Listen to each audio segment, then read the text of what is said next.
Костик смотрит на сестренку, и ему жалко ее до слез. Ему и себя жалко, но ее все же больше. Наверное, потому что Лиза еще совсем маленькая и не понимает, что мамы у них больше нет. Лиза не понимает и все ждет маму, а Костик знает, что мама больше никогда не придет, не обнимет, не споет колыбельную, не напечет блинов. Она больше ничего не сможет сделать для своих детей, потому что мама умерла. Теперь Костик, Лиза и папка остались одни, и им пришлось приспосабливаться к новой жизни. Родственников в этом поселке у них нет, они есть где-то далеко. Костик их никогда не видел, а папка и вовсе говорит, что они им не нужны. Лучше чужие, чем эти. От них беда одна. Так что, сынок, надо надеяться только на себя. А если совсем туго станет, то обратиться лучше к чужим. К этим бесполезно. Они только беды наделают. Вот так говорил папка. Почему? Это Костику неведомо. Но он об этом сильно и не задумывается. Без этих родственников забот хватает. Еще и папка с работы домой который раз приходит пьяный.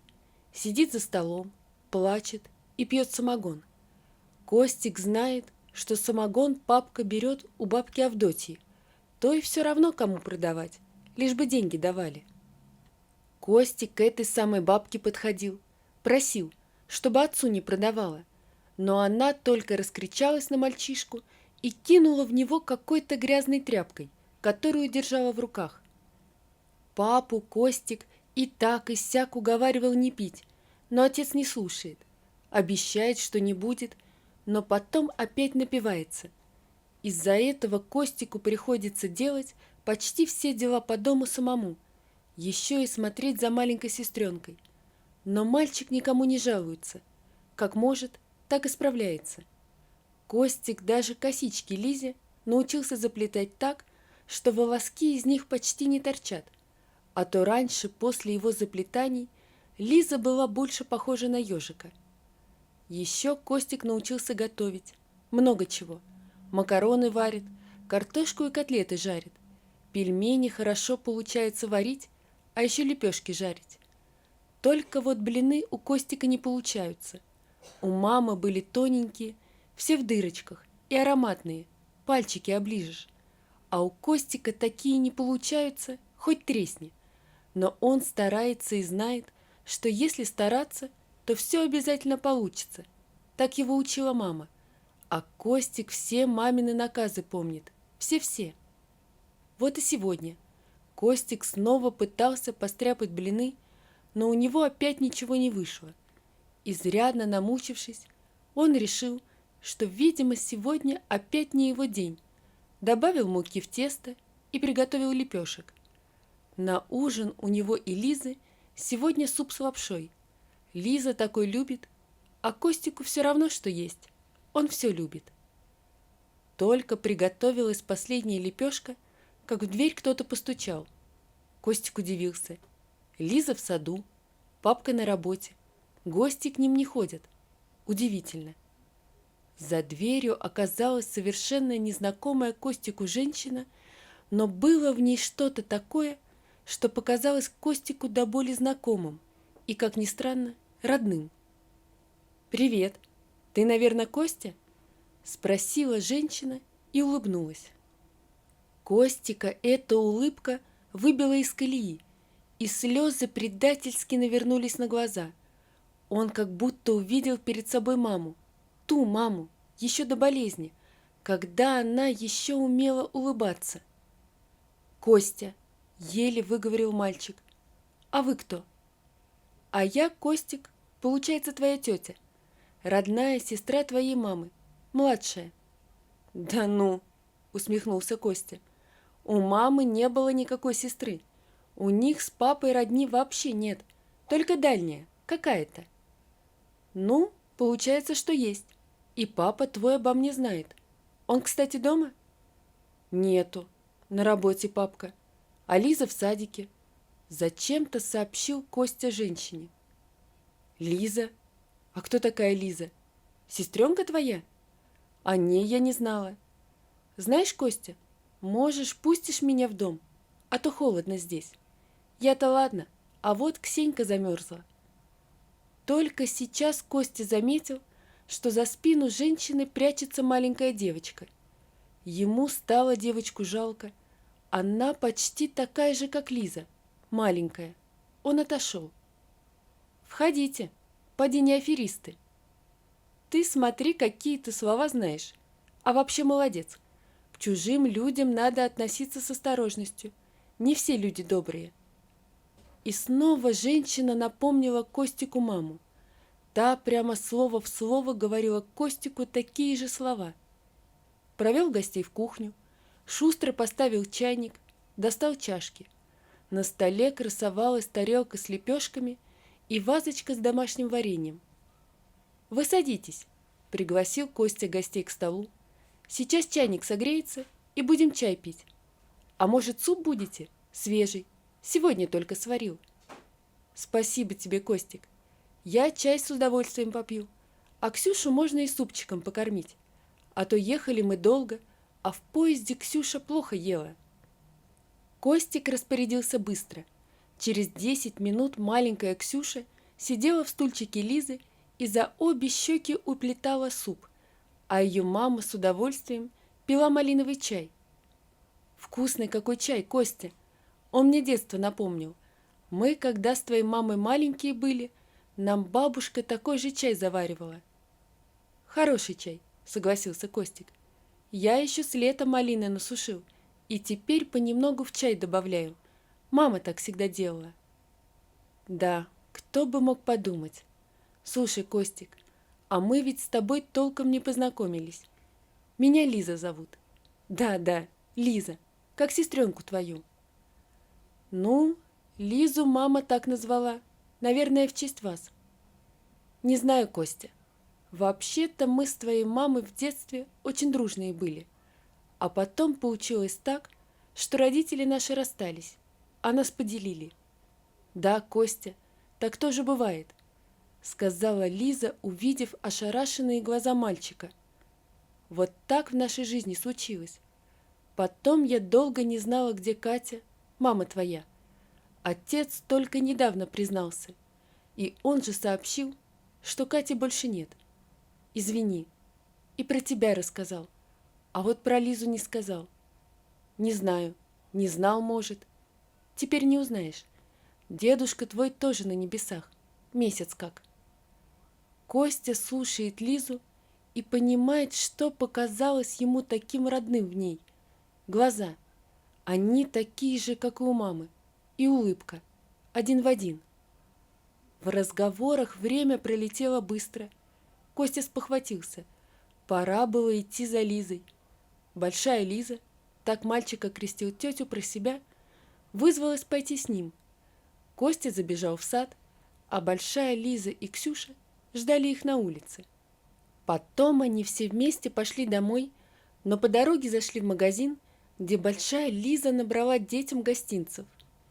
Костя накормил сестренку, и девочка убежала играть с Ксюшей, а сам Костя пошел за дровами, потому как сиди не сиди, а домашние дела никто не отменял. Пока Костя топил печь, большая Лиза помыла посуду, а немного погодя пришел Дмитрий, отец Кости и Лизы. Папка, когда увидел большую Лизу, так и сел. Было понятно, что он тоже увидел несомненное сходство, которое было между большой Лизой и мамой. Костя понимал, взрослым надо поговорить. Хорошо, что папка пришел сегодня трезвый, а то Костя бы со стыда сгорел. Хотя есть вариант, что водка у отца есть, только припрятанная. Пока отец и большая Лиза разговаривали, Костя играл с девчонками, а потом папка позвал его в кухню. «Кость, тут такое дело. Это сестра твоей мамы. Ну, ты это уже знаешь. Так вот, сын, тетя Лиза хочет немного пожить у нас, помочь в общем. Ты, если против, то скажи. Я не знаю». Костя видит, что отец в смятении. «А почему нет?» – думает мальчик. «Может, отцу перед большой Лизой пить стыдно будет. Он и бросит. Сейчас-то вон, не пьет, трезвый сидит. Да и сестренке с Ксенькой не скучно будет». «Ну а что, папка, пусть поживут», – соглашается Костик. «Места всем хватит. Лизе вон тоже не скучно будет. А то сейчас огороды пойдут, а у них в саду, как всегда, ремонт затеют».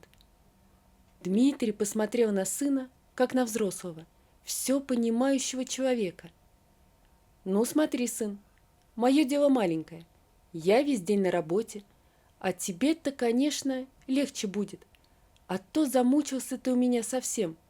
Из меня, видать, помощник никакой. Прости, Костик». Костик смотрит на папку, и слезы снова наворачиваются ему на глаза. Но он мужчина, а мужчине плакать не пристало. Поэтому Костик отворачивается к столу и делает вид, что поправляет скатерть. А уже через пару минут мальчик улыбается и предлагает взрослым пить чай. Уже месяц, как большая Лиза и Ксюша живут в их доме. За это время Костик расслабился и даже смог подтянуть учебу, которую до этого изрядно запустил. Большая Лиза взяла на себя много обязанностей. Она готовит, убирает, смотрит за девочками. Костя, конечно, помогает ей во всем, но это у него получается не очень, потому что к тому времени, когда он приходит со школы, почти все дела по дому уже переделаны. Еще больше Костю радует папка. Он теперь совсем не пьет и с работы приходит трезвый, как огурчик. Костя подозревает, что папке при большой Лизе пить стыдно, и это мальчика очень радует. Папка приходит с работы, ужинает и уходит делать дела во дворе и огороде. Двор у них теперь блестит, и при том, что год с тех пор, как не стало мамы, там почти ничего не делалось. Костя понимает, что это когда-нибудь кончится, потому что большая Лиза не будет жить у них постоянно. Но ему об этом думать совсем не хочется. Он давно не чувствовал себя так спокойно, как сейчас, и это ощущение хочется продлить как можно дольше. Но он знает, что все хорошее рано или поздно кончается, и этого никак не избежать. То, что большая Лиза и Ксюша скоро уедут, Костя понял той ночью, когда услышал разговор между большой Лизой и папкой. Он тогда встал попить, но, подходя к кухне, услышал, что там разговаривают взрослые. Услышал только обрывки фраз, но и по ним было ясно, что большая Лиза на днях уезжает, и, скорее всего, все из-за папки. По крайней мере, это было понятно из тех самых обрывков фраз, которые произносил отец. В кухню заходить не стал, развернулся и ушел в свою комнату, а на следующий день большая Лиза и Ксюша уехали. Костик, провожая большую Лизу и Ксюшу, старался не плакать, а вот маленькая Лиза ревела во весь голос. Папка тоже был расстроен, и по нему это было отлично видно. Сама большая Лиза еле сдерживала слезы, но старалась держаться. Она обнимала детей и обещала им, что обязательно приедет к ним в гости еще раз, а еще звала их приезжать в гости к ней и Ксюше. Костик заметил, что когда большая Лиза прощалась с папкой, они оба как-то странно смотрели друг на друга, и вдруг Костика осенило. Они друг другу нравятся. Дома Костик размышлял над всей этой ситуацией и никак не мог понять, что же этим взрослым все же нужно и зачем они все так усложняют. В конце концов, он пришел к выводу, что пока не вырастет, этого не поймет. Теперь у него снова появилось много обязанностей, но он насчет этого не переживал. Больше его волновал папка. Боялся, что он снова будет пить, но отец держался, разве что стал каким-то задумчивым и рассеянным. Незаметно пришло лето, а с ним куча забот по огороду. Теперь свободного времени у Дмитрия и Костика не было совсем, Еще и Лиза теперь постоянно была дома, так как детский сад закрылся на ремонт. Выручало то, что ее частенько забирала к себе соседка Светлана. У нее тоже была маленькая дочка, и вместе девочки играли очень хорошо. В тот день Дмитрий с Костиком весь день были на огороде. Лизу снова забрала Светлана. К вечеру выяснилось, что ничего съестного дома нет, а готовить совсем некогда, и отец послал Костика в магазин купить пельмени, которые в последнее время здорово их выручали. Возвращаясь домой, Костик заметил во дворе соседку. Видимо, она привела домой Лизу. Светлана с Дмитрием о чем-то разговаривали, и мальчик стал невольным свидетелем этого разговора. «Ты, Дима, о себе не думаешь, так о детях подумай. Катю не вернешь, а детям мамка нужна. Лиза вон маленькая совсем, да и Костика очень жалко. На нем и готовка, и уборка, еще и Лиза на нем. Нет, оно понятно, что тебе работать нужно, но и у них детство должно быть. Разве я не права?» «Может, и права, Света, только кого попало в дом не приведешь». «А зачем кого попало? Возьми Лизу, сестру Катину. Она тоже одна, без мужика дитё воспитывает. А уж как твоих деток любит, и ведь не чужая она им. Да и ты, Дима, когда о ней говоришь, глаза у тебя горят. Что не так-то? Кого боишься? Что люди осудят? А что тут судить, Дима? Нечего, все поймут». Костик стоит в тени большого дерева и старается на глаза взрослым не попадаться, потому что он с тетей Светой полностью согласен. Большая Лиза хорошая, они ее полюбили. И папка. Папка, наверное, тоже. Только правильно говорит тетя Света. Папка боится. И это все бабка Авдотья. Она папке сказала, что не по-людски это. А что не по-людски? Костик, вон хоть и не взрослый, и то понимает, что маму они не предают. Они ее всегда помнить будут, помнить и любить. Поэтому сейчас в разговор взрослых не вмешивается, надеясь на то, что тетя Света сможет убедить папку, что лучше большой Лизы он никого не найдет. Как только Светлана ушла, он вышел из своего укрытия и подошел к отцу. «Слышал?» – спросил Дмитрий. Костик кивнул головой. «Ну что думаешь, сын, как поступить-то?» «Думаю, папка, что надо тебе за большой Лизой и Ксюшей ехать. Тебя пока не будет, за нами тетя Света присмотрит. Она добрая, поможет». Дмитрий усмехнулся. «Ишь, какой ты у меня, дельный.